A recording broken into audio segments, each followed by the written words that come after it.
Buenos días, buenas tardes o buenas noches con todas las personas que están viendo este video. Yo soy Nelson Berrú. Bueno, estamos en el 11 de diciembre. Vamos a estudiar Hebreos. Sí, vamos a estudiar ahorita hoy el libro de Hebreos. Vamos a estudiar Hebreos capítulo 1, capítulo 2, capítulo 3 y capítulo 4. Bueno, vamos a ver si avanzamos. Vamos a hacerlo simple, a ver si avanzamos todos los 4 capítulos. No vamos a entrar en tantos detalles teológicos. Ya saben que me gusta hacer las cosas medias sencillas. Así que vamos a empezar ese estudio. Y bueno, sin antes agradecer obviamente a todas las personas que apoyan el Ministerio de Profecías Bíblicas. Muchas gracias, mis queridos hermanos. Muchas gracias a todos ustedes. Se ha podido y se podrá hacer grandes cosas y bueno, todo para honra y gloria de Dios, por supuesto. Y bueno, sin más preámbulos, vamos a hacer una oración para empezar el estudio del día de hoy. Así que oremos. Padre nuestro que estás en el cielo, santificado sea tu nombre, mi Señor. Gracias por un día más de vida. Una vez más estamos aquí ante tu presencia, dándote las gracias por todo lo que haces por nosotros, mi Señor. Muchas, muchas gracias por la vida, por la salud, por un pan que tenemos para comer, por todo, mi Dios. Muchas gracias por eso. Una vez más estamos estudiando un nuevo libro de tu palabra santa y divina. Vamos a estudiar Hebreos, un libro muy importante, muy interesante, sobre todo para nosotros como adventistas que somos. Abre nuestro entendimiento y nuestra sabiduría para poder comprender ese mensaje.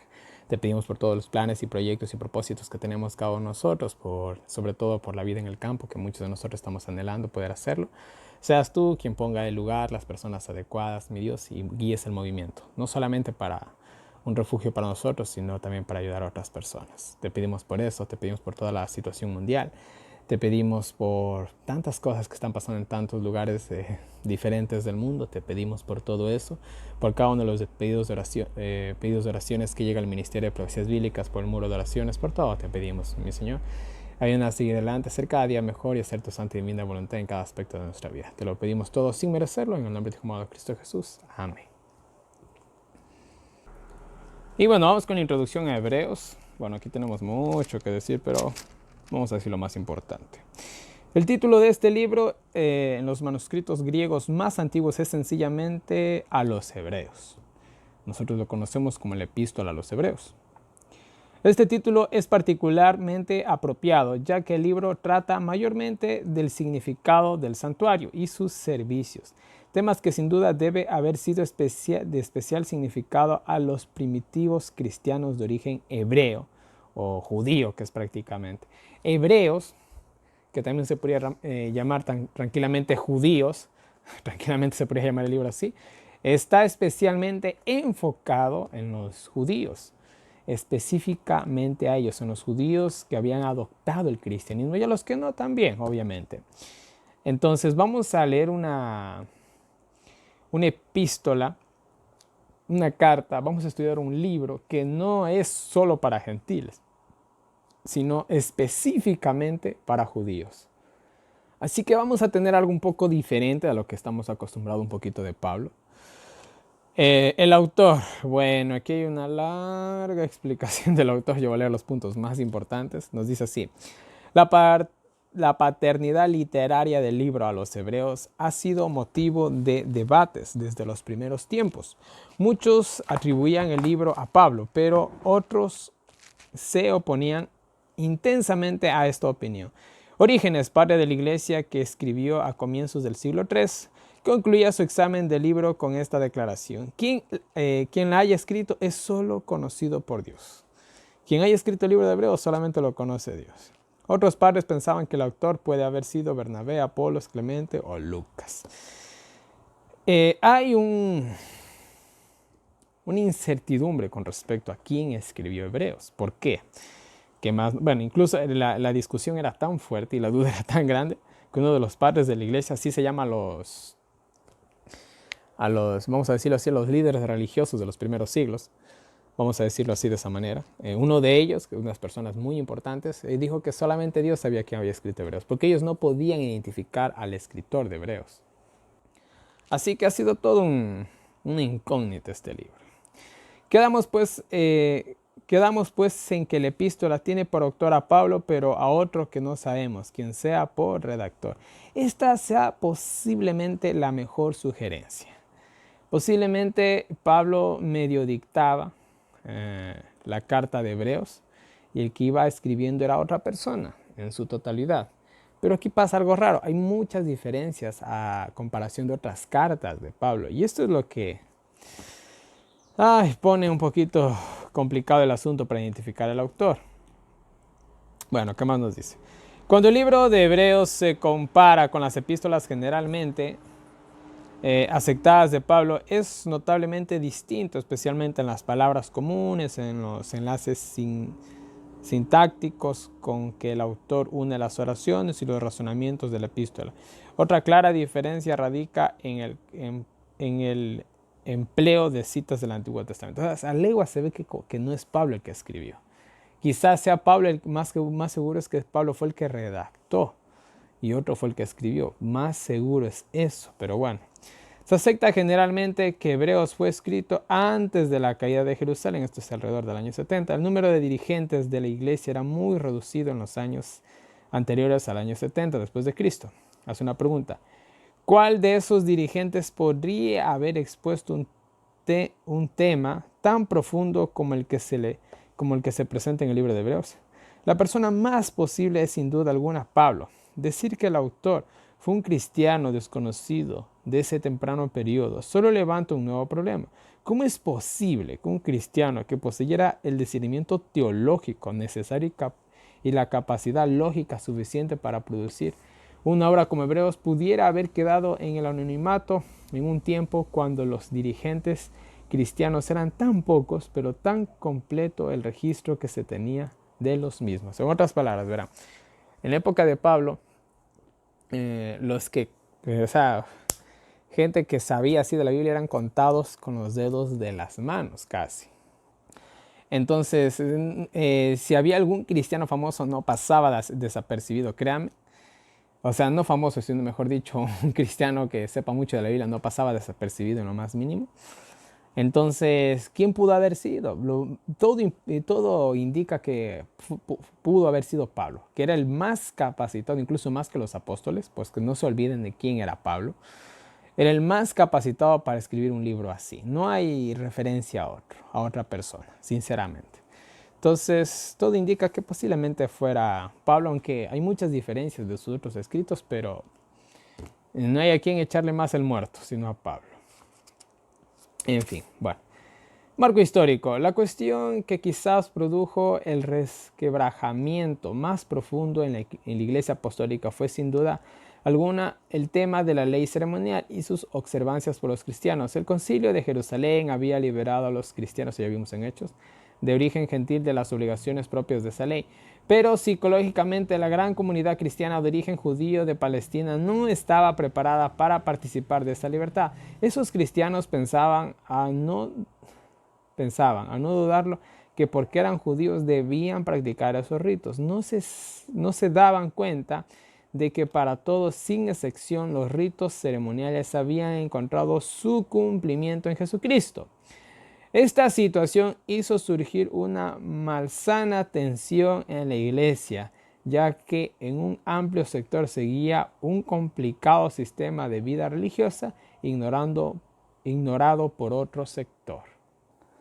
Verán, yo les puedo afirmar, ya van a ver el desarrollo del libro, que Hebreos se parece mucho a nuestros tiempos. En ese tiempo, a ciertos judíos cristianos o cristianos judíos, llámenlo como quieran, a pesar de que habían aceptado a Cristo y bueno, ya saben el resto de la historia, no se les hacía fácil entender o aceptar de que Cristo ya había puesto fin a todas estas ceremonias. No podían aceptar. Es como hoy en la actualidad. Miren, estamos viviendo en el fin del mundo, mejor dicho.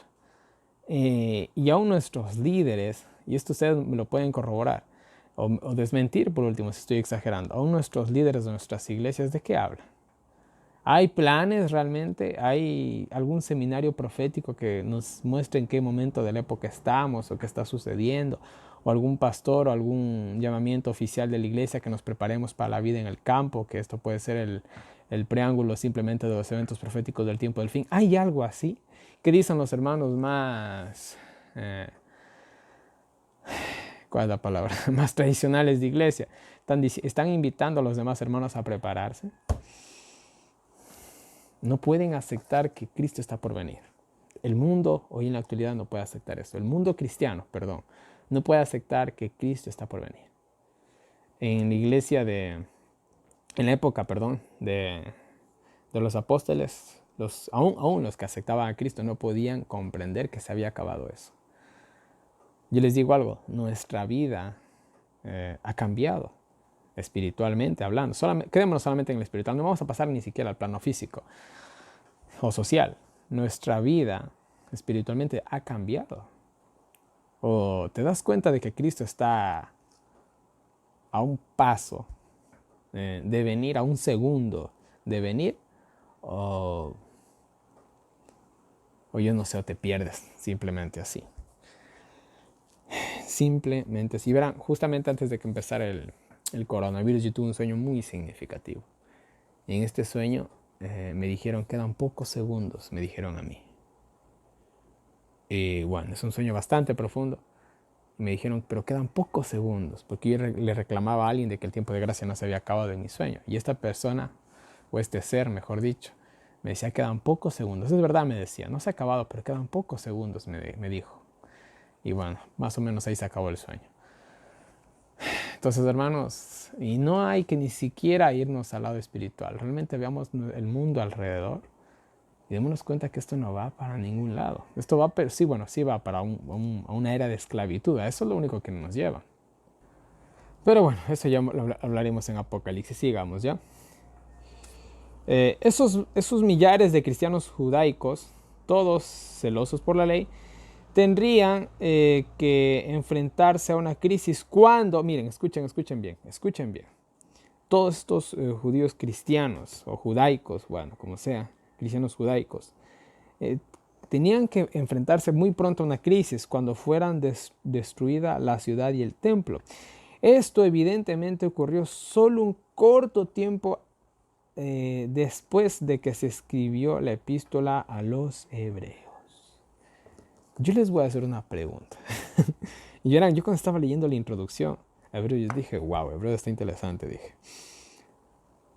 El enemigo no ha destruido nuestros templos, hablando en el sentido físico, nuestras iglesias, ya, para ser más claro. Ahora yo les hago otra pregunta. Ustedes personalmente, pregúntense en esto, de los pocos cristianos que conocen, o nosotros mismos, mejor dicho, dejemos estar viendo a otros. ¿Estábamos preparados para tener una espiritualidad más individual, sin el pastor, sin el hermano director, sin el miembro de iglesia que te está viendo todo lo que haces? ¿Estábamos preparados por una espiritualidad así? Pensemos. ¿Esta gente estaba preparada a que su templo se haga pedazos? ¿Estamos preparados a quedarnos sin iglesias, quedarnos sin religión, que algún día puede ser vetada? Y bueno, quién sabe cuántas más cosas más. ¿Estamos preparados para eso? Señores, si antes de hacer la obra misionera era difícil, ¿cuánto más ahora? ¿Estábamos preparados para el golpe que hemos recibido? Yo creo que la historia se está repitiendo como siempre. Bueno, había llegado el tiempo cuando los ojos de los cristianos de origen judío debían abrirse a las realidades celestiales. Cuando su templo fuera destruido, les sería necesario que su fe se basara en algo seguro y firme que no fallara. Y bueno, si hablamos de nuestra religión y de las religiones, no nos han fallado los líderes que las manejan, ni hablemos de eso. Les sería necesario que su fe se basara en algo seguro y firme que no fallara. Si su atención pudiera fijarse en el sumo sacerdote celestial, en el santuario y en los sacrificios mejores que los de becerros y machos cabríos, no desfallecería cuando desapareciera el santuario terrenal. De igual manera nosotros, si nosotros nos cogemos bien de Cristo, de mi parte, que se destruya la iglesia, que desaparezca como religión. Yo estoy con Cristo porque a mí, mi cristianismo no está basado en una iglesia de 4 paredes, no está basado en hombres, no está basado en nada de eso. Como una vez yo hablaba con un pastor X y este me decía de que la iglesia es necesaria. Y yo le dije, pastor, ¿qué iglesia hubo en la Edad Media? Le dije. No es que yo desprecio la iglesia. Oye, cuando se puede reunir, que nos reunamos, por favor. Y si después de esto se va a poder volverse a reunir, oye, no pasa nada. Entonces yo le decía, ¿qué iglesia hubo en la Edad Media? Ninguna. ¿Qué dice la Biblia? Donde estén dos o tres, ahí estaré yo. ¿Qué iglesia tenía Jesús? ¿En qué iglesias a veces se reunía Él? Hemos estado preparados para esto y preparados para aún lo que más viene, a estar sin iglesia, sin líderes, sin ancianos, sin pastores, sin la guía de escuela sabática, que al menos en mi país nadie la ha podido recibir hasta ahorita, por lo que está todo en cuarentena. ¿Estamos preparados para eso? Hay hermanos que si tú no le das el folleto, no le das un tema para predicar, no saben qué hacer frente al púlpito. No es crítica, hermanos, no es crítica, es para reflexionar.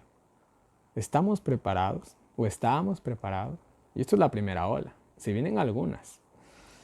Pero si no tenían esta esperanza, si carecían de una visión del santuario del cielo, se sentirían confundidos y perplejos cuando vieran la destrucción del templo en el que tanto habían confiado. Hay muchos que dicen, no, la iglesia va a llegar hasta el fin. Y sí, la iglesia va a llegar hasta el fin, pero la iglesia de Dios, no la de cuatro paredes, no la denominación, porque quieran o no quieran, con la ley dominical todo eso desaparece, o aceptas la marca de la bestia, desapareces como institución, aliada con el Estado. Eso es simple, entonces no va a llegar hasta el fin.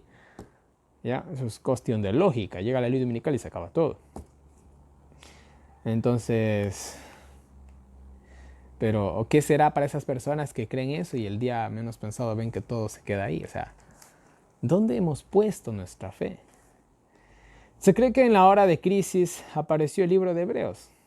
Contenía precisamente la ayuda necesaria, luz acerca del tema del santuario de Cristo como sumo sacerdote, de la sangre que habla mejor que la de Abel, el reposo que queda para los hijos de Dios, ya vamos a estudiar eso, de la bendita esperanza que es segura y firme ancla del alma y que penetra hasta dentro del velo, también ya vamos a ver eso. Les quedó Hebreos, les quedó la palabra de Dios. ¿Qué nos ha quedado a nosotros ahora, en esta cuarentena que estamos llevando al nivel mundial? ¿Qué nos ha quedado hasta ahora? La palabra de Dios. Ha llegado tal vez tu anciano, ha llegado tal vez tu pastor a visitarte. No que tal vez no quieran ellos. Ellos quizás tengan todo el deseo de visitarte, pero no han podido, lastimosamente, hay muchas restricciones. ¿Cómo te has quedado? Solo con Dios. Pero ¿tu espiritualidad estaba preparada para eso? Es para analizar.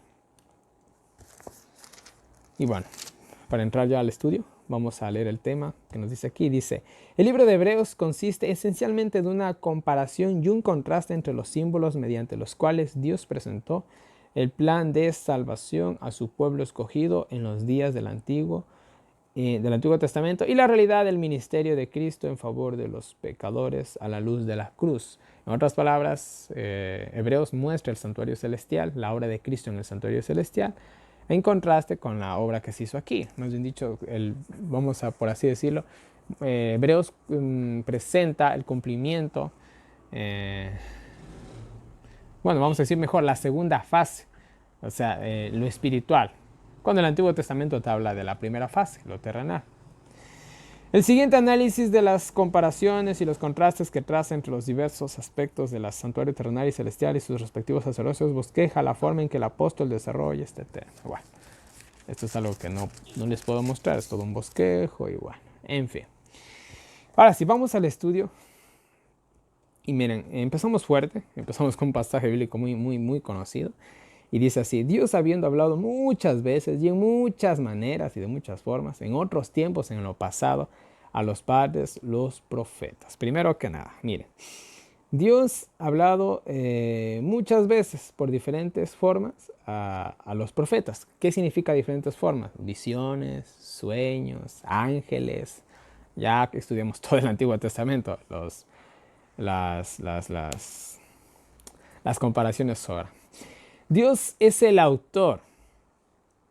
Dios es el autor, mire, Dios es el autor de la palabra de Dios. La Biblia tiene algo mega súper increíble, es que la Biblia está compuesta más o menos por 40 escritores. 40 personas escribieron la Biblia, alrededor de 40 personas, más o menos lo que se sabe. Ahora, la pregunta es esto, ¿cómo entender? Es que es muy difícil entenderlo. ¿Cómo es posible? Miren, yo de manera personal, hablo con personas que tienen otros ministerios y chocamos en ideas, entre todos. Uno piensa así, el otro piensa acá y el otro piensa ajuya. Y verán, somos adventistas, creemos en el historicismo, en las 28 creencias adventistas, estudiamos la palabra de Dios, creemos en el Enjedegua y aún así chocan ideas. ¿Cómo es posible esto? Porque son ideas humanas. Y el humano, cuando pone también su parte humana, pues bueno, ahí viene la diferencia. Ahora, ese pequeño ejemplo les pongo yo.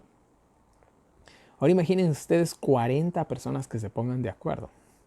Lo increíble de la Biblia es que ningún libro contradice a otro libro, sino que un libro fortalece a otro libro. Eso es lo increíble de la palabra de Dios.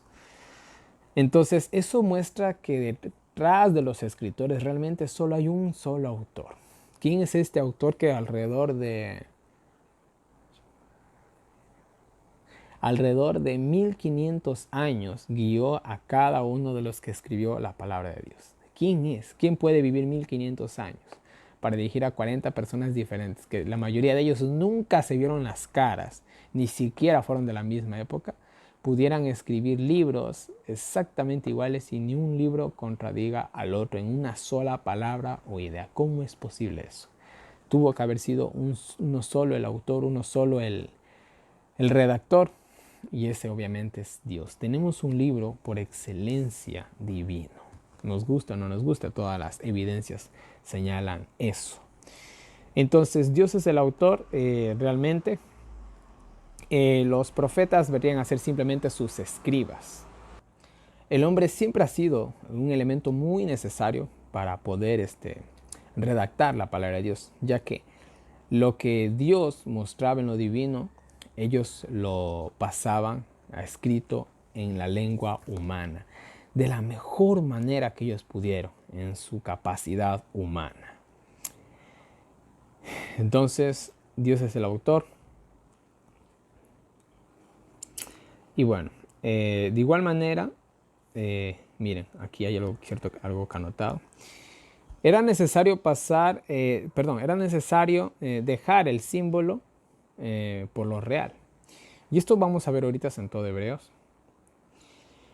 Pero miren, algo que tenemos que entender de los fariseos o de los judíos, no era fácil aceptar lo que alguna vez ellos consideraron que era bueno o era bueno para sus antepasados. ¿Qué les trato de decir? A veces nosotros tenemos arraigado tanto una tradición que el día en que nos muestran que eso está mal, no es fácil aceptarlo, hermano. Realmente es muy difícil aceptarlo, porque toda tu vida tú vienes practicando eso, lo vienes haciendo eso, y de la noche a la mañana te dicen, mira, eso es malo, que ni siquiera ni sé cuánto, tú lo vas a aceptar así. No era fácil. En esta parte tenemos que entenderles un poquito a ellos.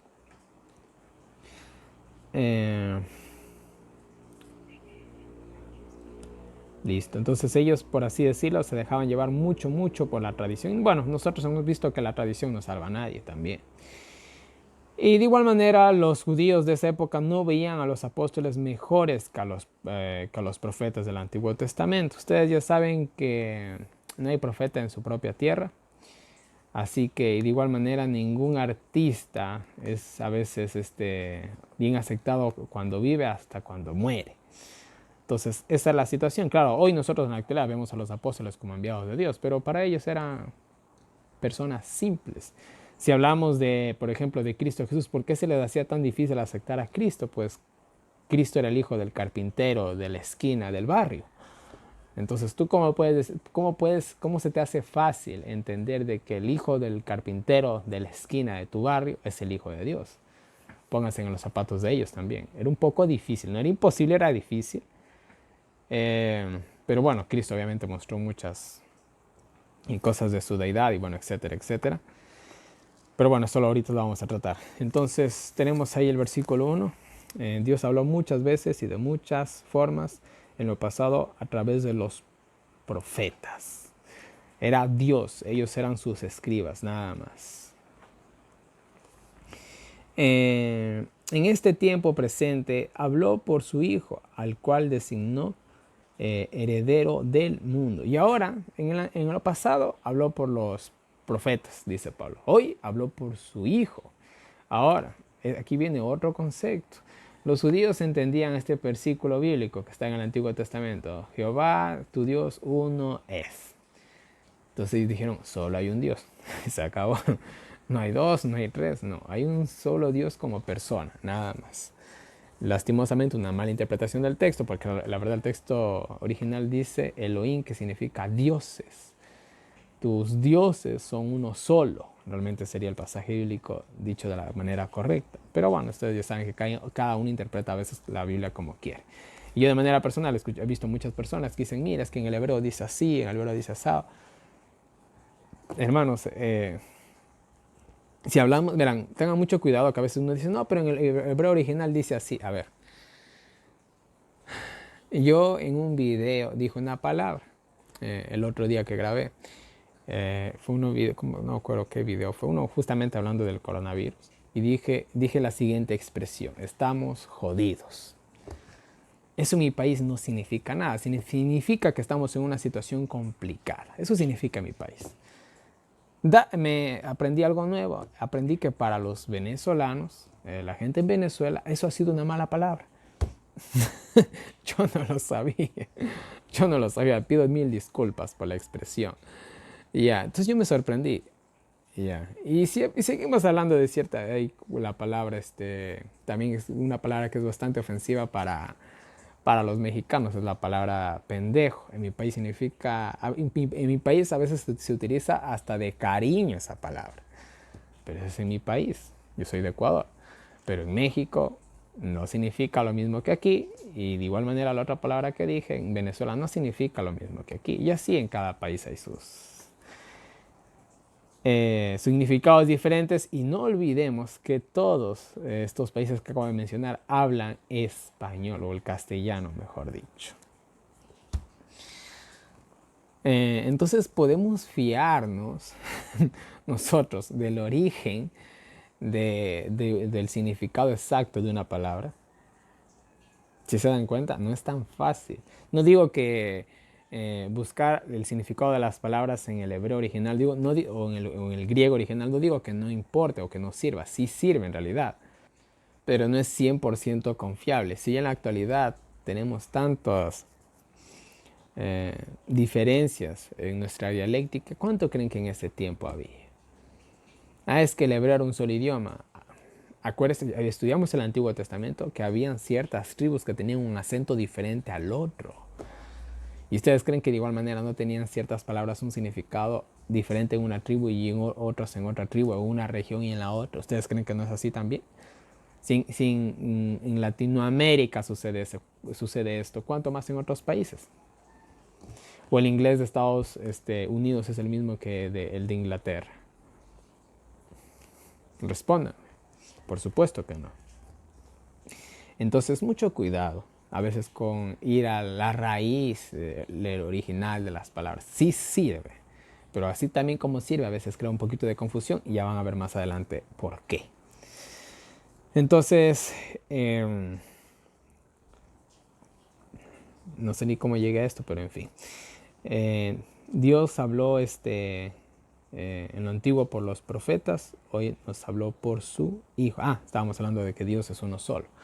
Entonces, esta cuestión no entendieron bien los judíos, le interpretaron al uno solo como uno solo y no como varios dioses. Y bueno, entonces ellos entender de que realmente había el Hijo y el Espíritu Santo, a más de Dios, y que también eran Dios, no era tampoco fácil. Fueron muchos, verán, lastimosamente habían aceptado muchos errores, que eso les casi imposibilitó aceptar muchas verdades. Lastimosamente fue así. Yo de manera personal les digo algo, mucho cuidado con lo que creemos. Muchísimo, muchísimo, muchísimo cuidado. Y cuando no estemos seguros de algo, no lo cojan como dogma, por favor. Cójanlo como un quizás, parece que sí. ¿Ya? Muy bien, sigamos. Él era el resplandor de su gloria. Él revela al Padre. Él es el que mantiene al universo con la palabra. Él quita del mundo el pecado Él quitó del mundo el pecado y luego se sentó a la diestra del Padre. Aquí está describiendo un poquito la obra de Dios. Al sentarse al lado de su Padre, Él tomó un cargo de sumo sacerdote, ofreciendo su sangre como el pago o el sacrificio para dicho puesto. No se olviden que un sumo sacerdote ofrecía un sacrificio cuando era nombrado sumo sacerdote. Todo lo estudiamos en el Antiguo Testamento. Y bueno, ahora miren, Él con la muerte de Cristo nos purificó a todos. Es nuestro abogado intercesor, nuestro sumo sacerdote, nuestro abogado, como lo entendiéramos mejor en nuestro idioma.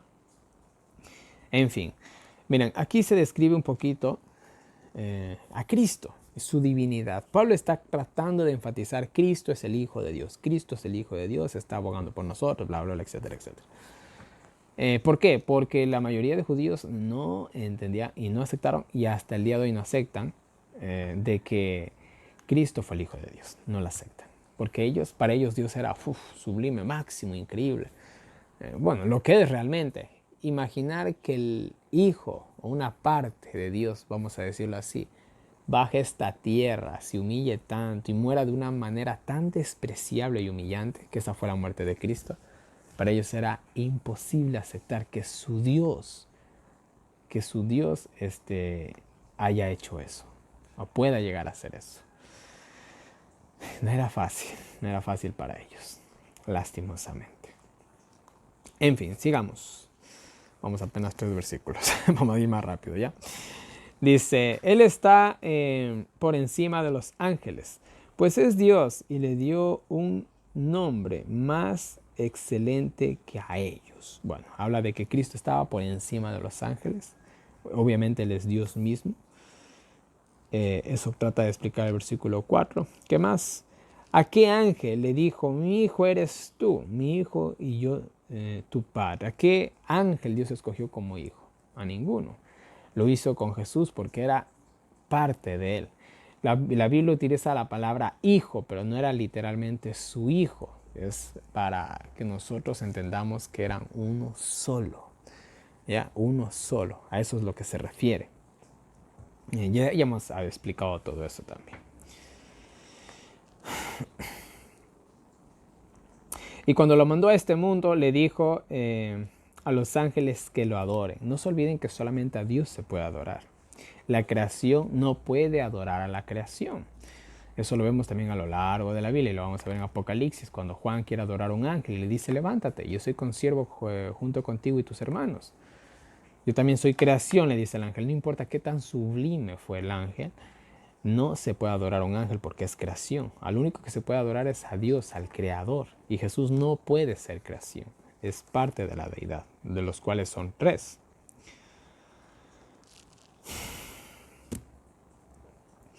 A sus ángeles, Dios envía a sus ángeles como el viento. Hace de sus servidores una llama ardiente.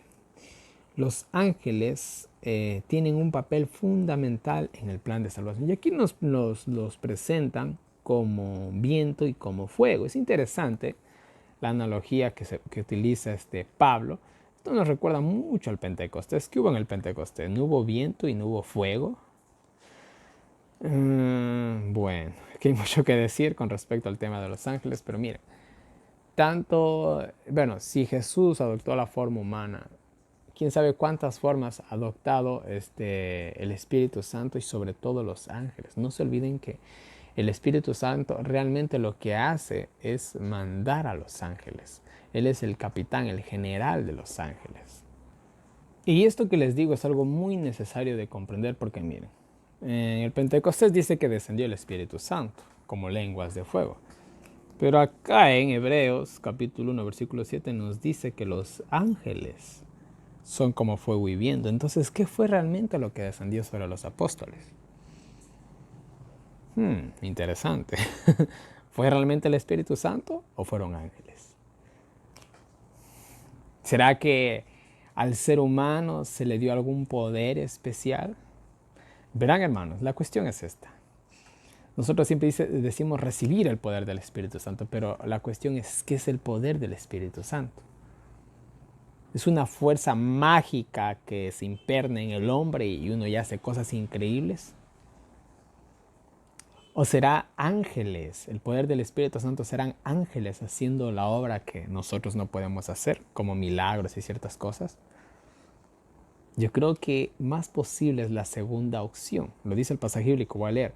Y ciertamente de los ángeles dice él que hace a sus ángeles espíritus y a sus ministros llama de fuego. Ahí está. Llama de fuego. Vuelvo a insistir. ¿Fue realmente el Espíritu Santo el que descendió en el Pentecostés? ¿O fueron los ángeles enviados por el Espíritu Santo? Señores, ahí dice, eso dice la Biblia. Y lo quieran creer ustedes o no, ese ya es problema de cada cual. Yo les expongo lo que dice la palabra de Dios. Entonces, tenemos a los ángeles. Y verán, ya les voy a leer unas citas al final del capítulo 1 que amplían muy bien esto que les acabo de decir. ¿Ya? Pero bueno, vamos a continuar.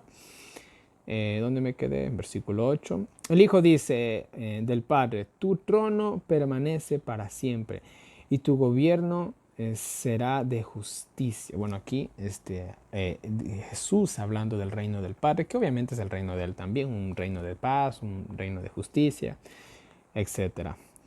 Amas la justicia, odias la maldad.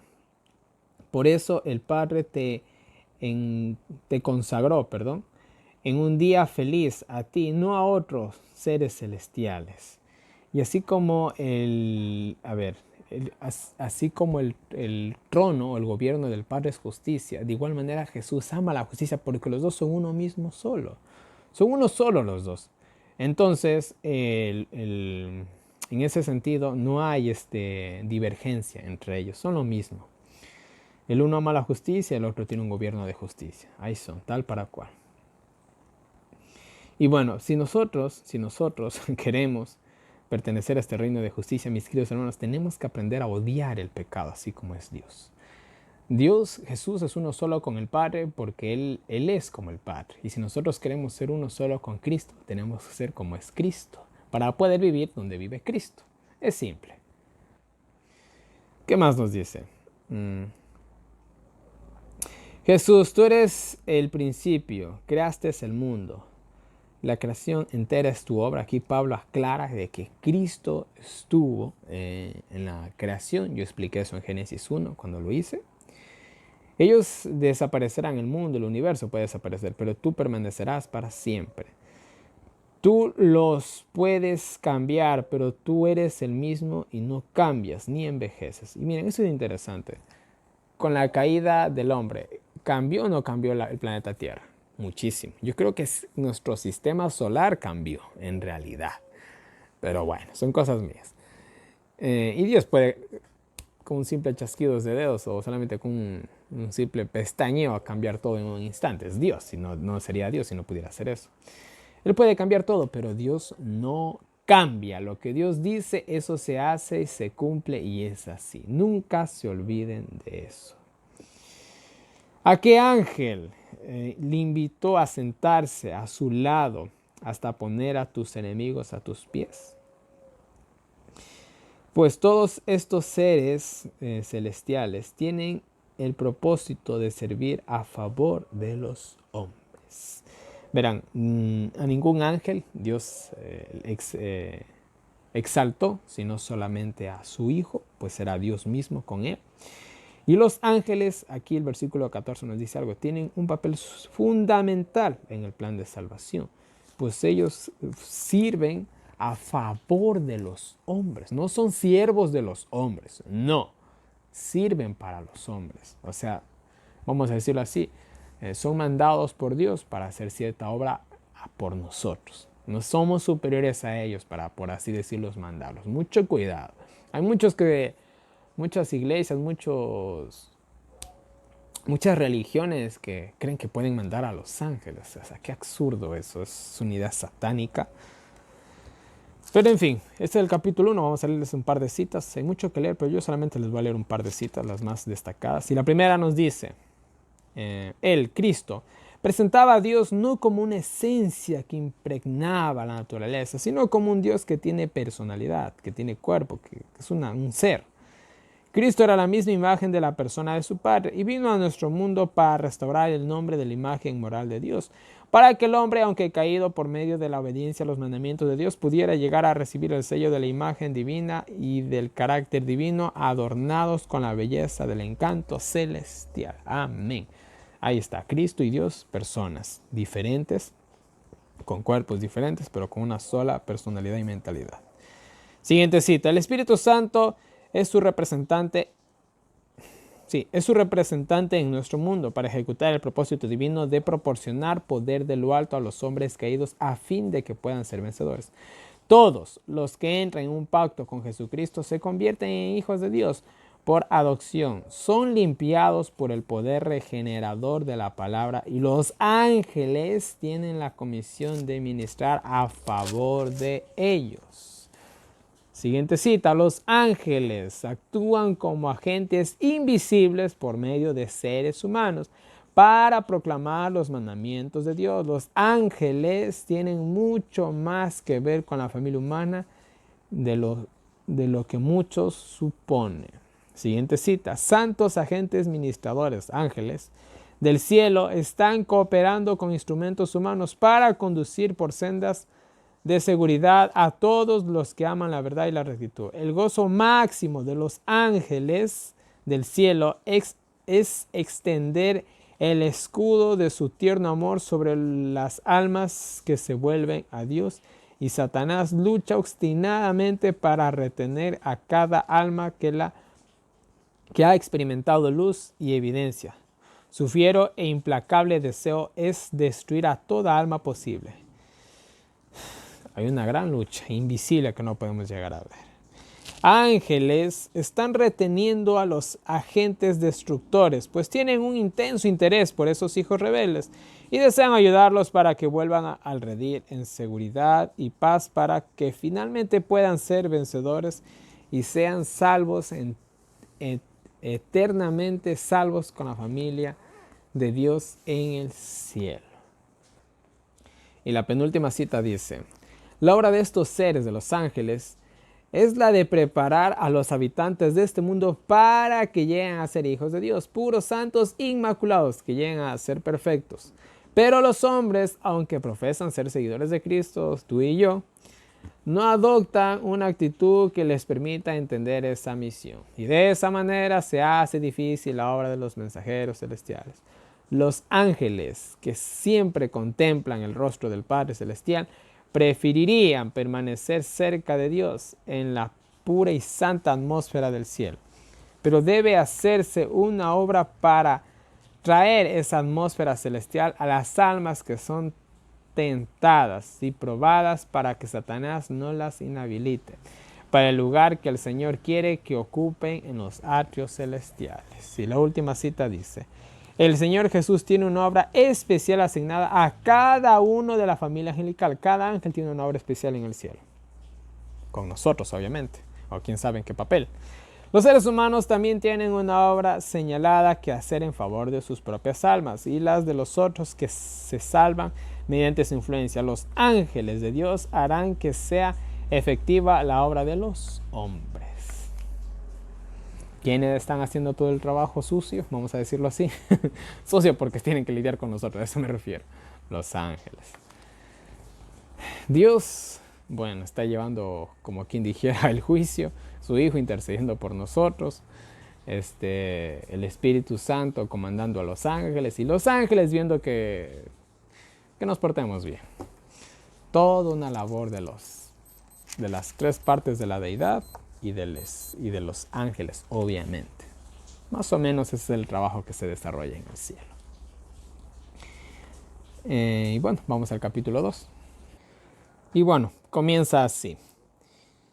Miren, específicamente empieza así: por tanto, o mejor dicho, por el hecho de que Jesús es Dios mismo, es necesario que prestemos atención a la enseñanza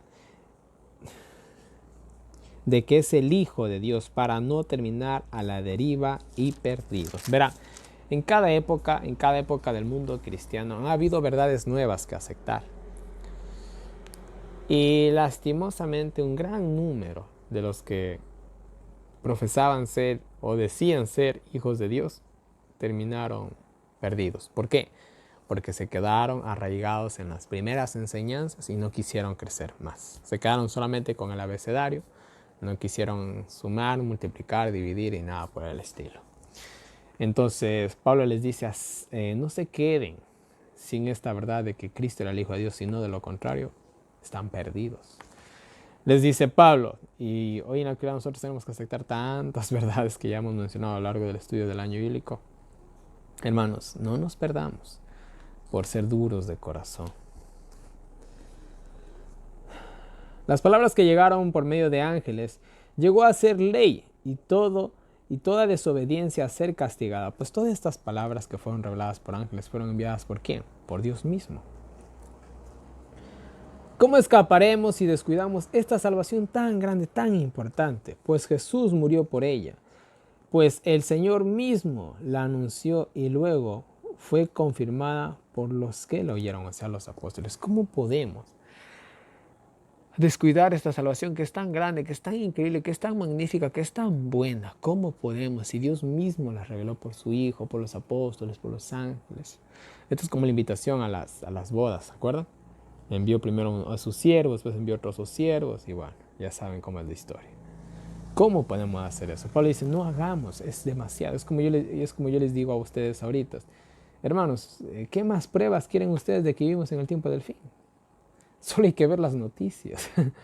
Nada más. No veas las noticias, solamente coge, saca tu cabeza por la ventana de tu casa y dime cómo está tu barrio, más dime, nada más. Es lo mismo que era hace unos meses atrás. Cosa de cada quien. Y lo ha confirmado con milagros. Todo el ministerio de Cristo y el ministerio de los apóstoles y el ministerio aún de los cristianos de hoy en la actualidad ha sido confirmado por medio de milagros y señales diversas que manifestó en su iglesia por medio del Espíritu Santo a través de los ángeles. No se olviden nunca de eso, ¿ya? A Cristo Dios ha confirmado este silbato. O sea, las pruebas, hermanos, han sobrado. El que no quiere ver es porque no es que no tenga ojos, es porque no quiere ver en realidad. Pues el reino de los cielos que vendrá se lo dio al Hijo y no a los ángeles.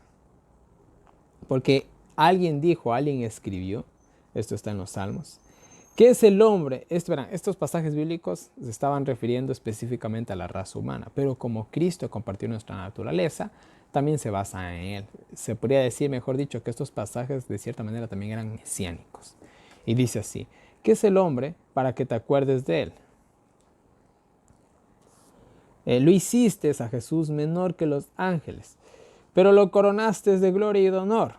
Todo lo pusiste a sus pies, sin excepción alguna, aunque aún no lo veamos. Aunque aún no veamos el reino de Cristo, Él ya tiene su reino. Lo veremos coronado de gloria, Él mismo que se hizo menor que los ángeles, después de pasar por la muerte, por el bien de todos, según el plan de Dios. Después de... Bueno, esto es como cuando un soldado va a la guerra. Hay algunos que hacen ciertas obras extraordinarias y son muy, muy condecorados, muy reconocidos. Les hacen desfiles, fiestas, bueno, no sé, muros, estatuas, monumentos, etc. Y quizás nosotros alguna vez hemos visto una condecoración de estas. Y yo les digo, ¿cómo están ahí los soldados? Obviamente que están bien presentados, su ropa limpia, sacando pecho, bien peinados. Una cosa increíble, están impecables. Pero ¿cómo estaban en el campo de batalla? Llenos de lodo, apestosos, quién sabe cuántos días sin bañarse, hambrientos. Un desastre los pobres. Estaban en la guerra, está bien, no tenían que tampoco estar con traje y corbata. Ahora miren, Jesús tuvo que humillarse en ese sentido, para después ser glorificado. Y eso dice la Biblia, el que se humilla será ¿qué cosa? Enaltecido. El que se humilla como se humilló el Hijo de Dios, será enaltecido como ha sido el Hijo de Dios. No exactamente al nivel de la deidad, pero me refiero en gloria eterna. Entonces, eso es prácticamente lo que dice aquí. Pues Dios, para llevarnos a la gloria eterna, le pareció le pareció bien perfeccionar a Cristo para que sea nuestro Salvador en su perfecta vida. ¿Cómo es posible perfeccionar a Cristo? ¿Se puede perfeccionar a alguien que ya es perfecto? La pregunta es tonta. Uno podría automáticamente decir no. Ahora, ¿a qué se refiere que Dios quiso perfeccionar a Cristo? Verán, yo soy ser humano, tengo mis 5 sentidos y bueno, tengo muchas facultades que me califican como un ser humano. Y cualquiera puede darse cuenta de eso. Ahora yo les voy a hacer una pregunta. ¿Será que yo puedo entender a las mujeres? Por supuesto que las puedo entender. He nacido una mujer, tengo una madre, tengo dos hermanas, mejor dicho, mayores. Conozco perfectamente bien a las mujeres, créanme. Obviamente he tenido un par de novias, conozco perfectamente a las mujeres. Ahora la pregunta es, ¿realmente conozco perfectamente a las mujeres? Podríamos decir que sí, tengo una experiencia vasta en ese sentido, pero ¿será que puedo mejorar ese conocimiento? Claro, ¿qué tal si me caso con una de ellas y vivo 20 años con una mujer? ¿La podré conocer más? ¿Podré conocer más? ¿Podré perfeccionar más de lo que ya soy perfecto, por así decirlo? Por supuesto que sí. ¿Y qué tal? ¿Qué tal? Si se pudiera, en un caso hipotético, ponerme en el cuerpo de una mujer. ¿Ustedes creen que aún me podría perfeccionar más en el conocimiento de conocer o entender a las mujeres? Por supuesto que sí. Ahora, ¿ustedes no creen que Dios nos conoce perfectamente? Nos conoce perfectamente. Pero hermanos, Cristo tiene algo que ningún ser celestial tiene y no se puede dar: experiencia. La experiencia no se puede compartir o impartir o dar. No se puede. La experiencia no se puede hacer eso. Así que para que Cristo entendiera 100% a la raza caída humana, tenía que venir a vivir en este planeta como uno de ellos. Yo conozco muy bien a las mujeres y vivo casado 40, 50 años. Pero ¿será lo mismo que estar dentro del cuerpo de una mujer? ¿Será lo mismo? Por supuesto que no. Entonces, Cristo hizo eso por nosotros. Algo que ningún ser celestial pudo hacer. Sí, pudo hacer. Y que una experiencia que ningún ser celestial ha llegado a tener. Cristo Jesús. Por eso es el único mediador entre Dios y los hombres. Cristo. Pues se metió en nuestros zapatos, como decimos. Así que creo que ha quedado claro. Así se perfeccionó a Cristo. Se lo perfeccionó para poder representarnos de una manera 100% completa. ¿Qué tal si yo tengo un problema? Yo tengo un problema, digamos, con mi esposa. ¿Quién creen que me va a entender mejor? ¿Mi mamá o mi papá? Yo soy hombre. ¿Quién creen que me va a entender mejor? Mi papá. Va a decir, mira, vean, esto es así, soy cocinado, me va a decir mi papá. ¿Sí o no? Por supuesto que sí. Así son las mujeres, mira, que es así. ¿Sí me entienden? De igual manera, Cristo. ¿Quién nos puede entender en el cielo mejor que nadie? Cristo.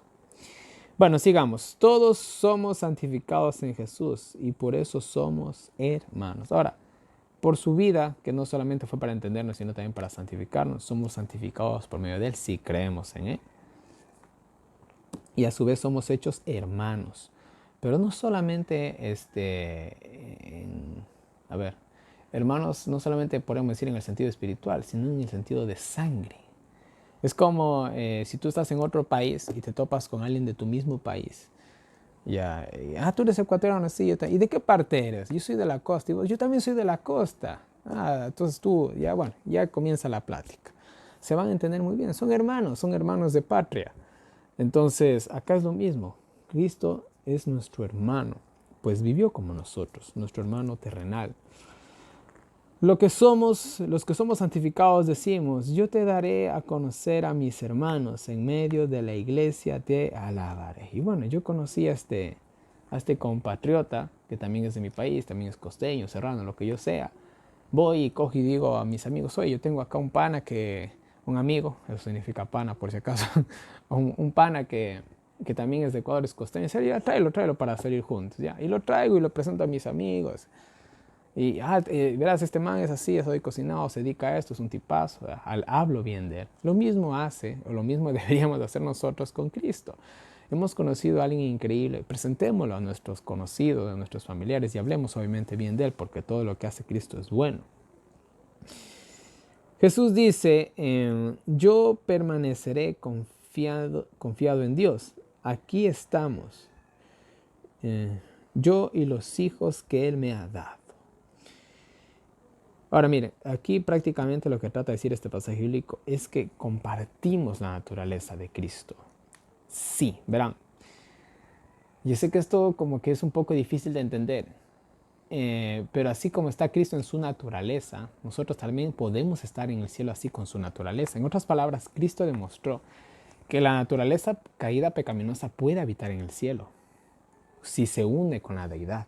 Cristo hizo eso. Cristo se despojó de toda, por así decirlo, la deidad, o más bien dicho, no la utilizó. Y Él, en completa comunión con la deidad, pudo hacer lo imposible que era para nosotros, fusionar estas dos naturalezas, y por eso fue llevado al cielo. De igual manera, Él nos dejó aquí la clave, y Él dice, por medio de mí lo pueden hacer. Podemos fusionar estas dos naturalezas y podemos ir al cielo. En este sentido, compartimos la naturaleza divina. Espero haberme hecho entender, pero son cosas medias complicadas y profundas. En fin. ¿Y por qué los hombres eran de naturaleza humana, pecaminosa? Acuérdense que Cristo no vino como Adán, vino como nosotros. Si Cristo hubiera venido como Adán, primero que nada hubiera estado revestido de luz. Pues Adán hubiera caído, o no hubiera, si Adán no hubiera caído, nunca se le hubiera despojado de su luz. Pero Cristo vino sin su mantito de luz, es porque no vino como Adán. Pues Adán tenía su mantito de luz hasta que cayó. Ahora cuando Adán cayó, ahora sí fue otra historia. Ahí sí era exactamente como nosotros. Entonces muchos creen, no, es que Cristo vino como Adán antes de caer. No, no señores. Hubiera estado vestido de luz solamente en ese sencillo detalle, más démonos cuenta. Pero bueno. Cristo vino en naturaleza humana pecaminosa. Él también fue así. Pudo quitarle el... A ver, me perdí. Bueno, él también fue así. Pudo quitarle el reino... Pudo quitarle el reino de la muerte al que tenía ese imperio, o sea, Satanás, el cual hoy en la actualidad es un enemigo derrotado.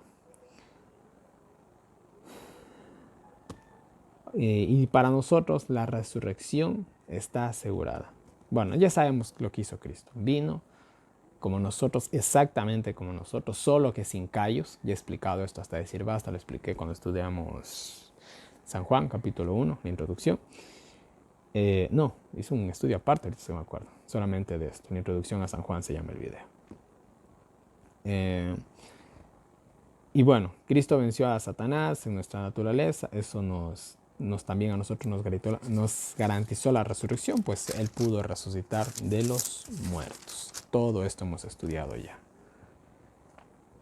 Y bueno, para ir terminando nos dice así, y liberarnos de la muerte y del pecado. Bueno, de la muerte de Cristo hizo muchas cosas. Pues, a ver. Pues tomó la naturaleza de la simiente de Abraham, versículo 16 lo aclara.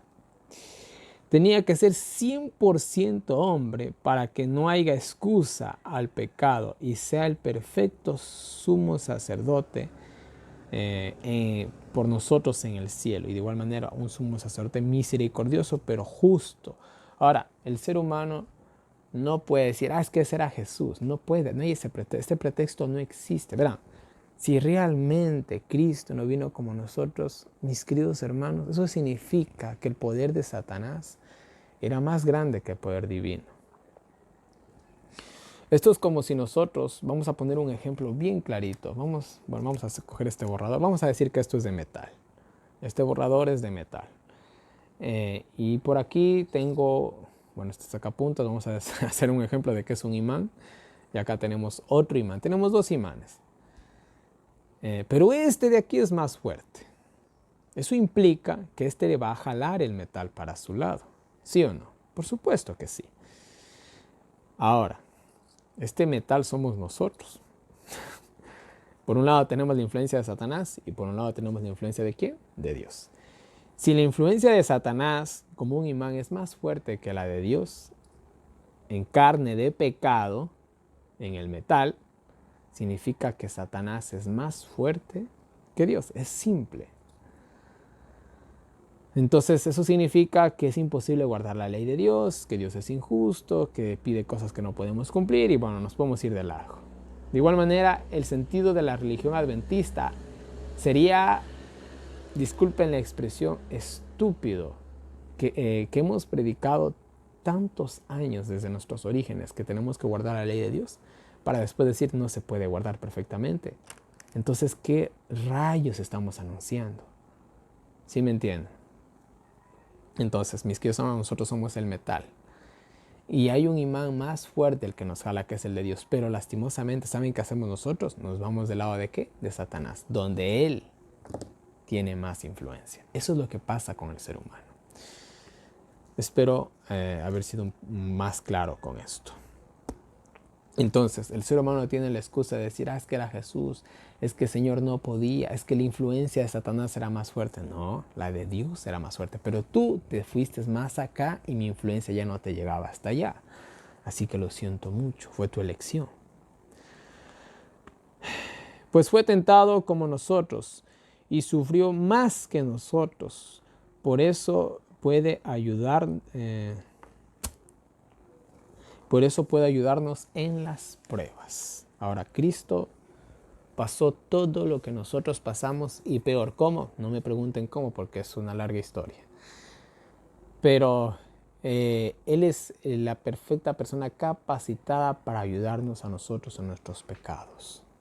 ¿Ya? No hay nadie en el universo mejor capacitado que Él, mis queridos hermanos. Y bueno, para terminar, vamos a leer los comentarios del capítulo 2. Son bastantes, pero bueno, hablan de lo que ya sabemos, la naturaleza humana de Cristo. Así que subrayé los que yo vi que tenían, por así decirlo, información nueva que no hayamos dicho ya. Y la primera cita dice, ninguna definición con palabras podía revelar a Dios ante el mundo. Dios mismo, escuchen bien, debía manifestarse a la humanidad por medio de una vida de pureza, de perfecta confianza en la voluntad de Dios y sumisión a ella, de una vida de humillación que aún el serafín más elevado del cielo hubiera evitado. Dios mismo debía ser revelado a la humanidad. Era necesario que Jesús venga a nuestro terreno y se ensucie hasta las patas, como decimos popularmente. Era necesario que se ensucie las manos, si no, no había mucho sentido. Pues el ser humano decía, y Dios, ¿tú qué sabes si tú nunca estuviste en mis zapatos? El hombre podía tranquilamente decirle eso y Dios podía quedarse simplemente callado. Pero como las cosas no son así, él vino, se ensució peor que nosotros y salió limpio de ese fango. No hay excusa para el hombre ni para el pecado. No podía venir en la forma de un ángel, pues a menos que se encontrara con el hombre como hombre y testificara mediante su relación como Dios, que no le había sido dado poder divino en una forma diferente, como nos es dado a nosotros, no podía ser un ejemplo perfecto para nosotros. Ahí está. Si no venía como hombre, no podía ser un ejemplo perfecto para nosotros. Ahora, ¿qué ejemplo nos podía dar si venía como Adán? Ninguno. Porque no era como nosotros. A mí no me estás hablando de ejemplos. ¿Ya? Eso es así. A mí, ¿quién me puede dar un mejor ejemplo? ¿Mi madre o mi padre? Yo soy hombre. Mi padre, obviamente, me da el ejemplo de cómo ser un hombre. Hoy yo no digo que mi madre no me da ejemplos. Me da ejemplos, pero el que más influye en la vida de un hombre es el padre. Y el que más influye en la vida de una mujer es ¿qué cosa? Es la madre. Eso todo el mundo lo sabe. De igual manera, ¿quién es nuestro ejemplo perfecto? Cristo, pues fue exactamente como nosotros. Si no, no fuera nuestro ejemplo. Siguiente cita dice, la cultura divina proporciona perfección. Si la obra se lleva a cabo en relación con Dios, el ser humano día tras día ganará victorias y honra en la batalla por medio de Cristo. Vencerá con la gracia impartida y será colocado en una ventajosa posición. En su relación con Cristo será hueso de los huesos, carne de su carne. Será uno con Cristo en una relación peculiar porque Cristo tomó la humanidad del hombre y llegó a estar sometido a la tentación, poniendo en peligro, por así decirlo, sus atributos divinos. El hombre tiene que caminar por el terreno que Cristo atravesó. Así como Cristo venció cada tentación que Satanás presentó contra él, así también el hombre debe vencer. Y los que se esfuerzan fervientemente para vencer llegan a una unidad con Cristo que los ángeles celestiales nunca pueden conocer. Somos más privilegiados que los ángeles, porque nosotros vamos a compartir naturaleza humana y naturaleza divina. Los ángeles, ¿qué comparten? Naturaleza divina. No pueden compartir la naturaleza humana. Así como solamente un compatriota de mi mismo país podrá entender tal vez los gustos o las costumbres o el vocabulario que tengo yo. Solamente con él me voy a poder congeniar un poquito mejor, pues tenemos una experiencia que nuestros otros amigos no tienen. En fin, y la última, esa fue la última cita, perdón, vamos al capítulo 3, ¿sí? Vamos al capítulo 3 y el capítulo 4. Vamos a hablar específicamente del sábado prácticamente, así que vamos a entrar un poquito en controversia aquí ya. Y bueno, comienza así. Hermanos cristianos que son participantes del llamado de Dios, presten suma atención al apóstol y sumo sacerdote de nuestra fe, Cristo Jesús. Señores, bueno, Pablo ha presentado a Cristo, a su naturaleza humana, que es hijo de Dios. Bueno, ha presentado a Cristo tal cual como es. Eso es lo que ha hecho Pablo.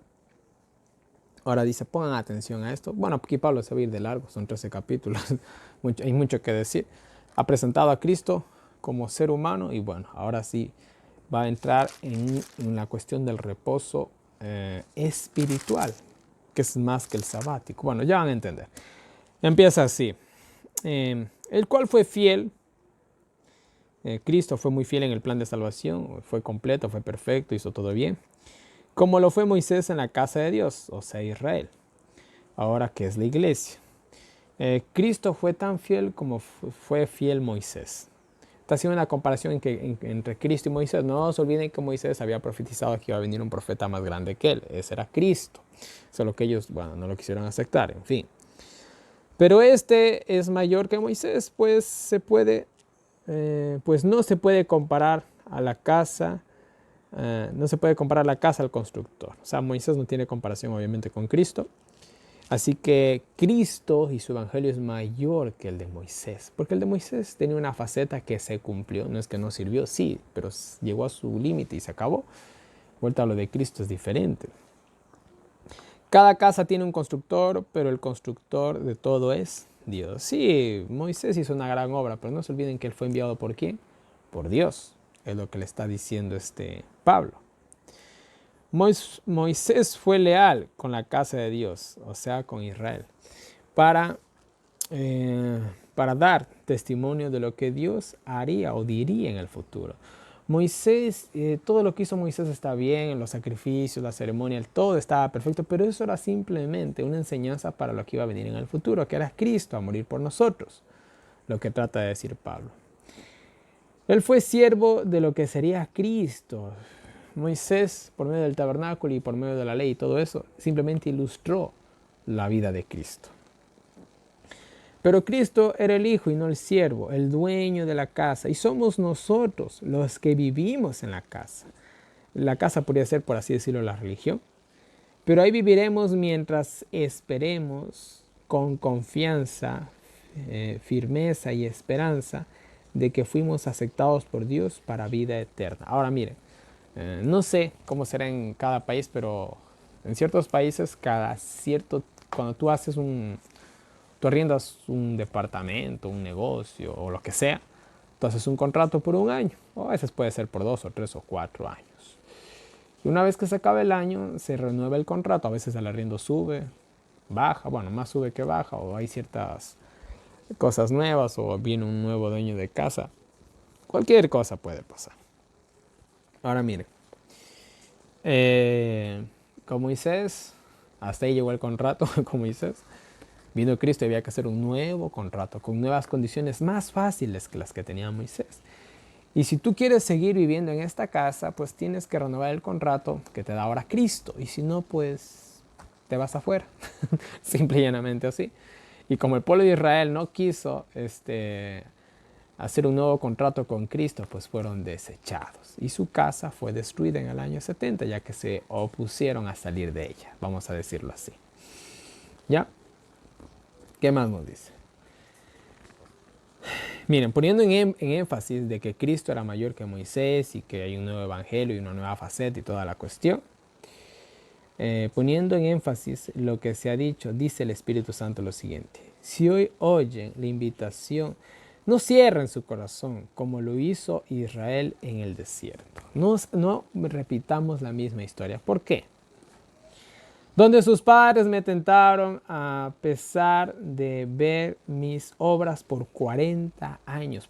Verán, el simple hecho de que por 40 años literalmente caía comida del cielo, oye, eso creo que a más de uno le cambia la perspectiva. Pero ya saben cómo era el pueblo de Israel, así que los comentarios sobran. Por lo cual me enojé con ellos y juré que no entrarían en mi descanso. Ahora, ¿cuál es este reposo del que está hablando aquí Pablo? A mí se me hizo bastante complicado poder no entender esto, sino coordinar toda esta idea para poder presentarles a ustedes. Créanme que lo que ustedes a veces ven en 1 hora son 8 horas de estudio y de estar consultando en un montón de traducciones de la Biblia a ver cuál es la mejor interpretación. Y obviamente acomodo todo, lo presento de la manera más entendible posible. Y bueno, ustedes lo tienen así. Ahora, ¿qué es lo que está diciendo aquí Pablo? Jesús les dijo que no iban a entrar en su reposo. ¿Cuál era el reposo? Realmente lo que pasó fue que todo esto lo vimos en el Antiguo Testamento, fue que la generación que salió de Egipto no entró en la tierra prometida. Entonces podríamos decir que el reposo es la tierra prometida. Si hablamos en un sentido físico, sí. Y si hablamos en un sentido espiritual, ahí viene la cuestión. Ahora vamos a otra cosa. Ellos entraron a la tierra de Canaán al fin y al cabo. ¿Permanecieron ahí para siempre? ¿Sirvió de algo entrar en la tierra de Canaán? Para nada, señores. ¿Por qué? ¿Cómo era su corazón? ¿Cómo fueron ellos? ¿Cómo fueron sus reyes? Ya vimos toda esa historia. Ni para qué estar ahí dando ejemplos. Entonces, miren, era tan importante entrar a la tierra de Canaán reconciliados con Dios. Así como hoy en la actualidad para nosotros los cristianos y los adventistas especialmente, es tan importante guardar el sábado, pero reconciliados con Dios. ¿Qué significa reconciliar a Dios? Estar en paz con Dios, estar sin pecado delante de Dios. ¿Qué sucede si yo sábado a sábado yo de manera personal guardo el mejor sábado del mundo? Lo hago todo perfecto, todos mis pensamientos son divinos y bueno, etcétera, etcétera. Soy la mejor persona del mundo cuando es del sábado. Pero el resto de la semana, de los 6 días de la semana, soy un desastre, soy un blasfemo, soy un adúltero, soy un ladrón, soy muchas cosas. ¿Me servirá de algo entrar en el sábado? ¿Realmente estoy reconciliado con Dios? No sirve de nada. Entonces, era tan importante el hecho de estar reconciliados con Dios, era más importante, mejor dicho, el hecho de estar reconciliados con Dios que entrar en Canaán. Y de igual manera, a nosotros de nada nos sirve guardar el sábado si no estamos reconciliados con Dios. ¿De qué rayos sirve, hermanos? Disculpen la expresión, pero ¿de qué me sirve? no me sirve absolutamente de nada.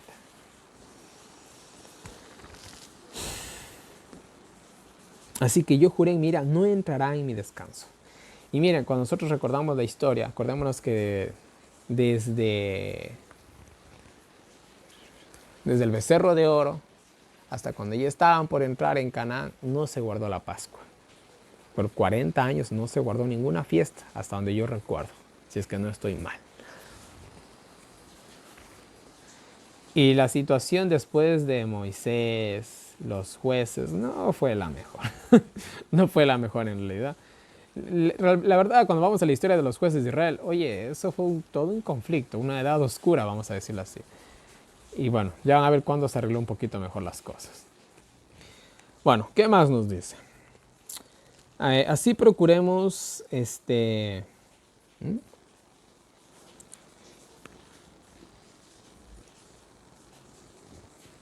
no tener pecados, ¿sí?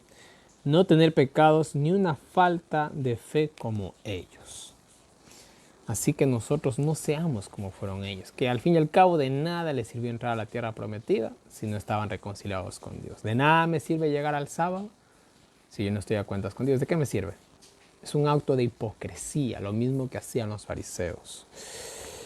Así exhortamos, animamos y animémonos los unos a los otros. Exhortemos a animarse los unos a los otros, son sinónimos de la palabra exhortarse y animarse.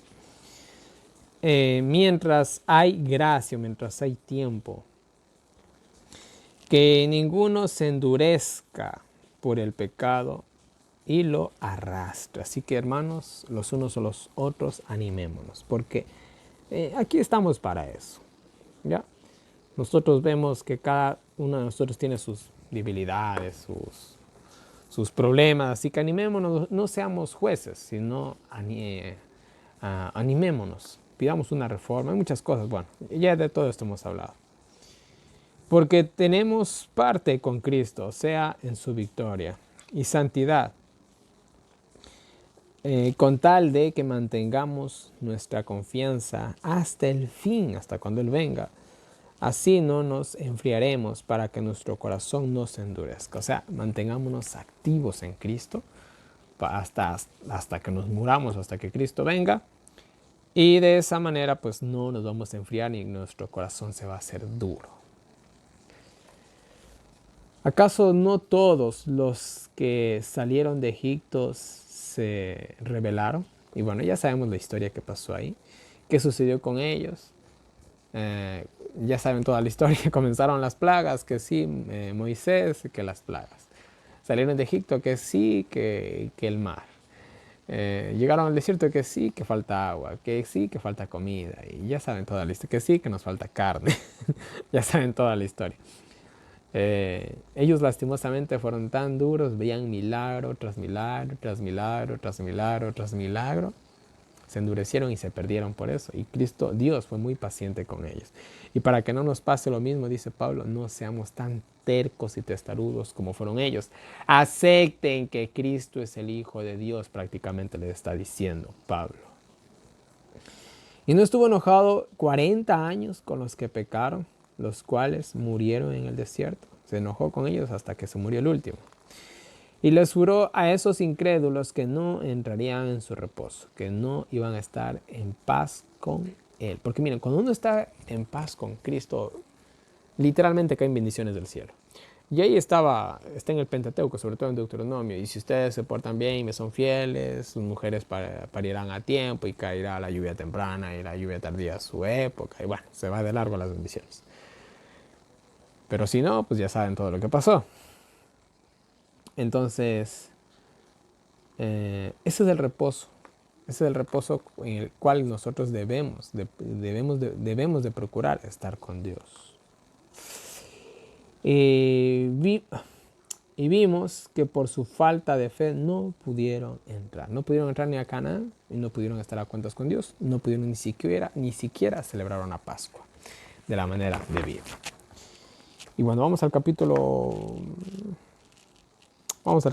4. Al final leo las citas que tenemos del Espíritu de Profecía. Son pocas, son 3 nomás. A ver. Ay, no son más. Bueno, vamos a leer del capítulo 3. Dice así: no hay nada que fomente la incredulidad. No hay nada que fomente la incredulidad. El Señor manifiesta su gracia y su poder vez tras vez, y esto debe enseñarnos que siempre es provechoso. En todas las circunstancias, fomentar la fe, hablar de la fe, proceder con fe. No debemos permitir que nuestros corazones y nuestras manos se debiliten. Al permitir que las sugestiones de mentes incrédulas planteen en nuestros corazones las semillas de duda y de desconfianza. Y verán, la desconfianza, aquí hablamos de no enfriar el corazón, de que no endurecer el corazón. Ahora, nosotros siempre tenemos que crecer en conocimiento, para que de esa manera no venga cualquiera y nos diga cualquier cosa y terminemos engañados.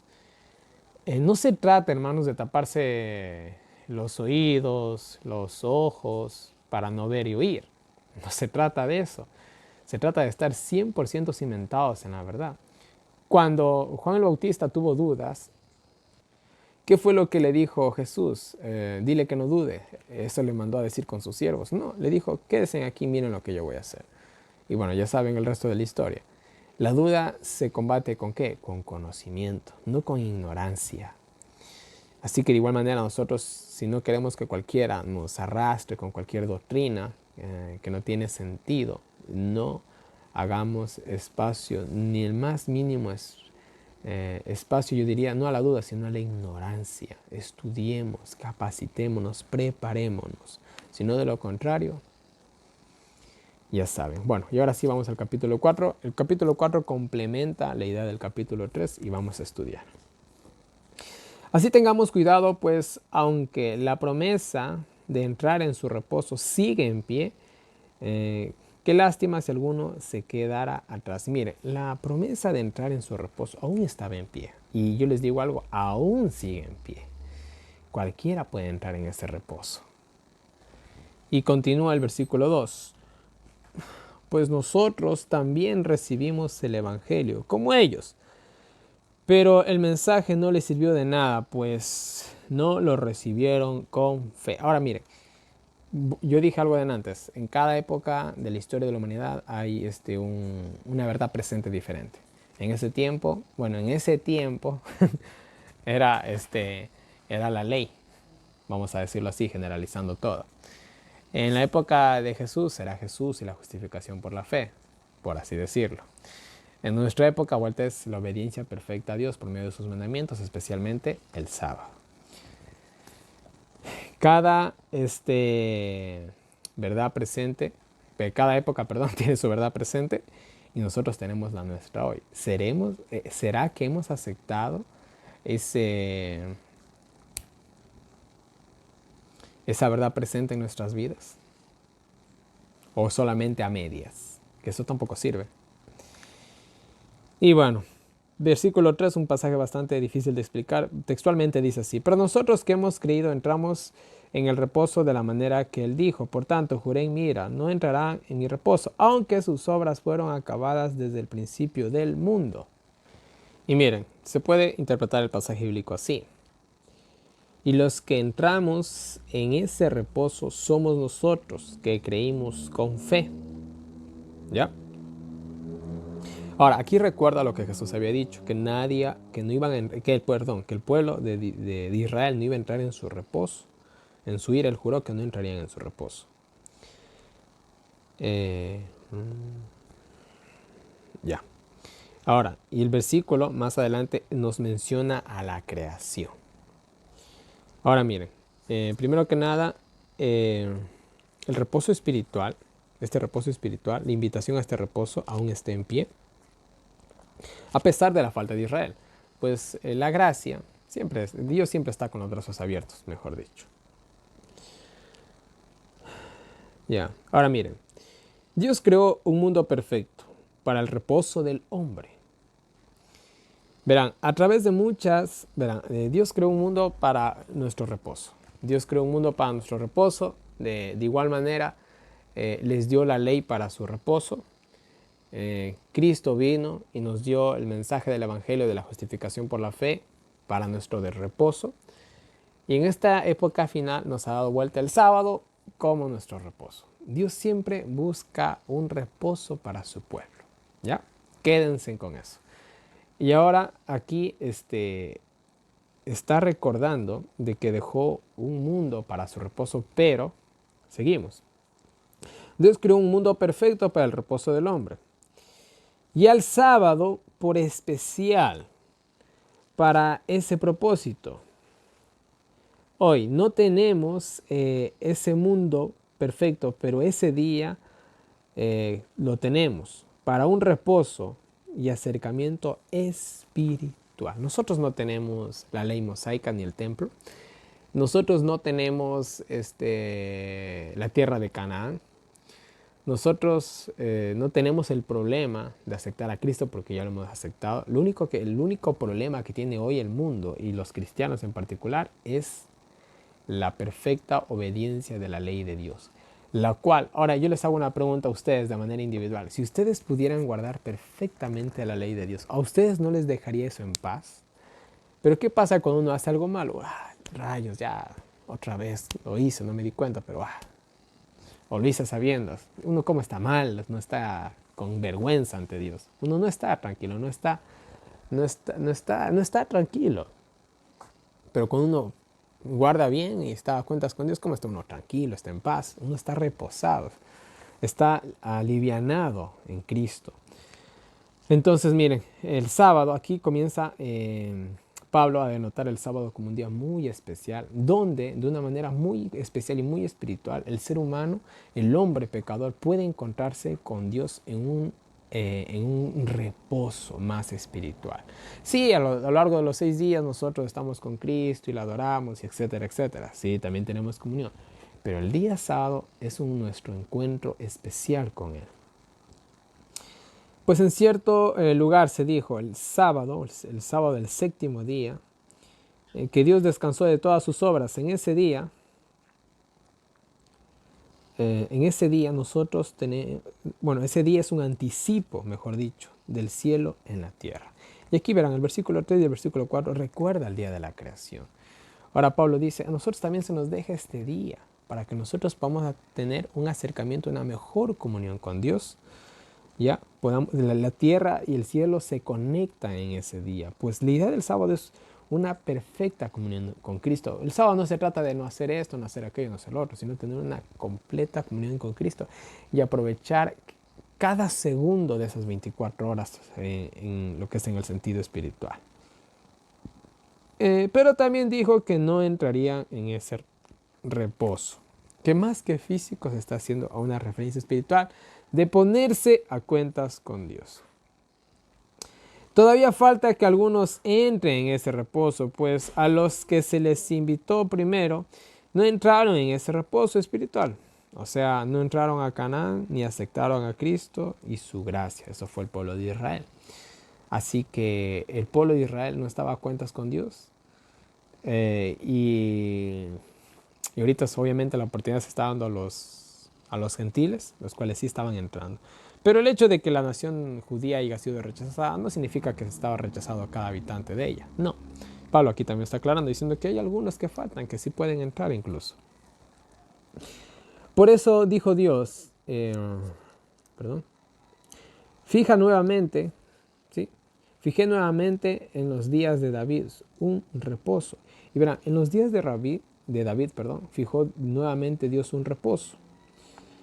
Pues está escrito, si oyeres hoy su voz, no endurezcáis su corazón. Y esto lo escribió David, el versículo 7, que lo podemos encontrar en Salmos 95, 7 justamente. En la época de David, recién el pueblo de Israel entró en reposo con Dios, se reconcilió con Dios. Pues bueno, ya sabemos que David exaltó por mucho la espiritualidad. Entonces ahí recién volvieron al reposo con Cristo, o entraron al reposo con Cristo. Si hubieran entrado en su reposo en los días de Josué, si realmente el reposo era entrar en la tierra de Canaán en los días de Josué, no les hubiera invitado en la época de David a entrar en ese reposo. Entonces no es tanto en el sentido físico, sino es espiritual, es lo que trata de decir Pablo. Versículo 9. Por tanto, queda un reposo para el pueblo de Dios. La Biblia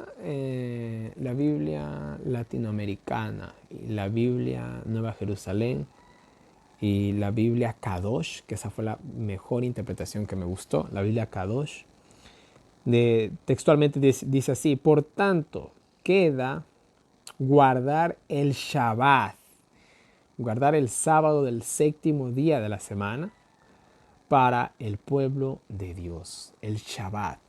Porque la palabra reposo puede significar muchas cosas, pero en esa Biblia que es muy apegada al lenguaje original, dice queda el Shabbat, haciéndonos una clara referencia que aquí se está hablando del séptimo día de la semana. Entonces, para los cristianos que ya no tenemos el templo, ya no tenemos la tierra de Canaán, ya no tenemos la ley ceremonial, ya no tenemos nada de eso, ¿qué nos queda ahora a nosotros solamente? ¿Cuál es el único reposo en el que podemos entrar ahora? El sábado. Ese es el único reposo que ahorita queda para los cristianos. Y los que la aceptan bien y los que no, pues qué pena. Se lo están perdiendo. Quien entró en ese reposo también ha reposado igual que Dios. Ahora, ¿cómo fue el primer sábado? Bueno, la Biblia no da muchos detalles. Podemos imaginarnos. Y por otros escritos también. Pero el primer sábado obviamente fue una inactividad de cualquier labor física. Y yo me imagino que en el primer sábado se pasó alabando y glorificando a Dios las 24 horas de ese primer día. Y los seres celestiales junto con el ser humano y Dios guardaron un sábado maravilloso y hermoso como nunca se habrá visto hasta este momento en la historia de la humanidad. Entonces, de igual manera, nosotros tenemos que reposar, no solamente coger. El sábado no significa coger y llegar a tu casa y acostarte todo el día boca arriba viendo el techo de tu casa. Ese no es el reposo que Dios quiere. Habla de un reposo, ¿qué cosa? De lo físico a lo espiritual, reconciliarte con Dios, ponerte a cuentas con Dios ese día, fortalecerte, leer, estudiar, ver temas, no lo sé. Estar en completa comunión y armonía con Dios. Así como Dios en su primer sábado estuvo, así como, más bien dicho, nosotros, seres humanos terrestres, en ese día procuramos estar en comunión con Dios, como el primer sábado, la tierra estuvo en comunión con los cielos. ¿Ya? Así pongamos todo nuestro empeño para entrar en ese reposo. Así no nos quedemos como ellos en la desobediencia. No seamos duros de corazón, mejor dicho. Y ahí termina prácticamente la cuestión del sábado. Y para terminar, los versículos finales dice: ciertamente la palabra de Dios es viva y es ¿no?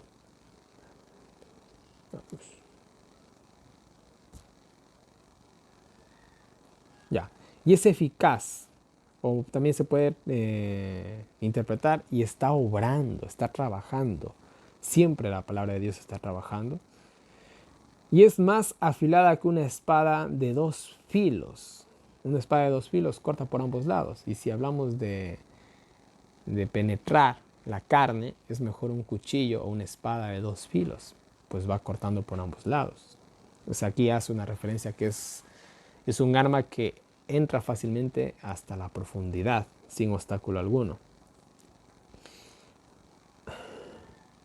Y es más afilada que una espada de dos filos. Penetra hasta lo más profundo de la vida, la mente, hasta la mente, ¿sí? Hasta la médula del hueso, o sea, hasta el centro del hueso. Juzga los pensamientos y juzga el corazón. Ahora, la palabra de Dios, no podemos ignorar la palabra de Dios, dice Pablo. El mandato que Dios nos ha dado no lo podemos ignorar, pues es un poder que entra en la conciencia hasta lo más profundo, cambia la vida. Así que es algo que nosotros no podemos ignorar, porque si nosotros lo ignoramos, bueno, y todo está desnudo ante Dios, nada es oculto, todo está desnudo ante Dios. Dios no hay nada oculto ante Dios, así que no lo podemos engañar. Entendiendo todo esto, acordémonos que tenemos un sumo sacerdote en el cielo. Así que nadie se interponga entre nosotros, ¿sí? Nadie se interponga entre nosotros. Retengamos la fe, retengamos esta verdad. Y para los cristianos hoy en la actualidad, retengamos la verdad de que ha quedado un reposo sabático del séptimo día, Shabbat, para el pueblo de Dios. Así que aceptemos esa verdad, entremos en su reposo del sábado y por sobre todo y más importante, entremos en su reposo espiritual. Pongámonos a cuentas con Dios y tratemos de hacer su santa y divina voluntad. Pues tenemos un sumo sacerdote que es comprensible con nosotros, pues nos entiende perfectamente, pues estuvo en nuestros zapatos. Acerquémonos con confianza al trono de la gracia que nos imparte gracia para recibir perdón y tener socorro en la tentación. Así que acerquémonos a Cristo, que nos puede ayudar en todos nuestros problemas y a vencer sobre todo el pecado con su abundante gracia.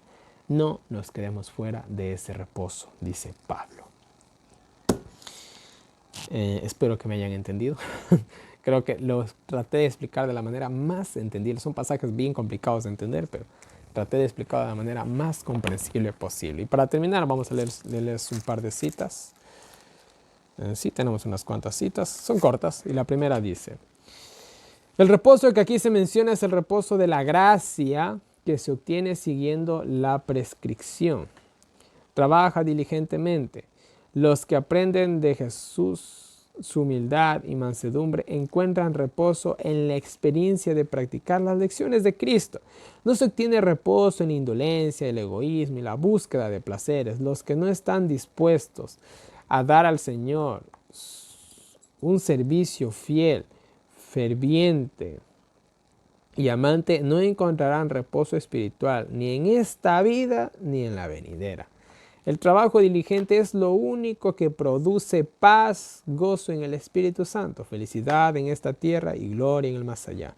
Por lo tanto, trabajemos, hablemos con frecuencia, palabras que fortalezcan e inspiren a los que oyen. Somos demasiado indiferentes en cuanto a nuestra relación mutua. Olvidamos que nuestros colaboradores necesitan con frecuencia palabras de esperanza y ánimo. Cuando uno esté en dificultades, id a él y habladle palabras de consuelo. Esta es verdadera amistad. Y ahí tenemos un concepto más claro de lo que es el reposo. Siguiente cita. La palabra hace humilde al orgulloso, manso y contrito, al perverso, obediente al desobediente. Los hábitos pecaminosos naturales para el hombre están entretejidos con las prácticas diarias, pero la palabra corta las concupiscencias carnales, discierne los pensamientos y las intenciones de la mente, separa las coyunturas y los tuétanos, cortando las concupiscencias de la carne, haciendo que los hombres estén dispuestos a sufrir por su Señor. Bueno, la espada de la palabra de Dios no solamente corta, vamos a decirlo que arranca, extripa, creo que es otra palabra, mejor dicha, del espíritu las cosas malas, nos perfecciona, nos hace la semejanza de Cristo. Estamos hablando obviamente de la palabra de Dios. En fin, siguiente cita dice: aquí está el comienzo de nuestra confianza, la cual debemos mantener firme hasta el fin. Si Jesús resistió las tentaciones de Satanás, Él nos ayudará a resistir. Vino para traer poder divino que se combine con el esfuerzo humano. Ahí está, se puede resistir las tentaciones de Satanás. ¿Qué más nos dice? El hombre no puede vencer las tentaciones de Satanás sin que se combine el poder divino con su agente humano. Así sucedió en el caso de Jesucristo. Podía aferrarse al poder divino. No vino a nuestro mundo para obedecer como un Dios menor a un Dios mayor, sino como un hombre para obedecer a la santa ley de Dios. Y por eso es nuestro ejemplo. El Señor Jesús no vino a nuestro mundo para revelar lo que podía ser un Dios, sino lo que podía ser un hombre por medio de la fe en el poder de Dios, para fortalecerse en cada emergencia. Amén. El Señor pide ahora que cada hijo e hija de Adán le sirva por la fe en Jesucristo, en la naturaleza humana que ahora tenemos. El Señor pide ahora que cada hijo e hija de Adán, nosotros, le sirva por la fe en Jesucristo, en la naturaleza humana que ahora tenemos. O sea que en esta naturaleza pecaminosa Él nos pide perfecta obediencia que sí le podemos dar. El Señor Jesús ha tendido un puente sobre el abismo que creó el pecado. Ha unido la tierra con el cielo, al hombre finito con el Dios infinito. Jesús, el Redentor del mundo, solo podía guardar los mandamientos de Dios en la misma forma en que puede guardarlos la humanidad. Ahí está. Es clave este pasaje. Déjenme subrayarlo mejor, porque pasajes así no se ven todos los días. Listo. Y bueno, el penúltimo dice: no necesitamos colocar la obediencia de Cristo por sí misma como algo para lo cual Él estaba adaptado particularmente debido a su naturaleza especial y divina, pues estaba delante de Dios como representante del hombre y fue tentado como sustituto y fiador del hombre. Si Cristo hubiese tenido un poder especial del cual no dispone el hombre, Satanás le hubiera sacado provecho. La obra de Cristo fue despojar a Satanás de sus pretensiones de dominar al hombre.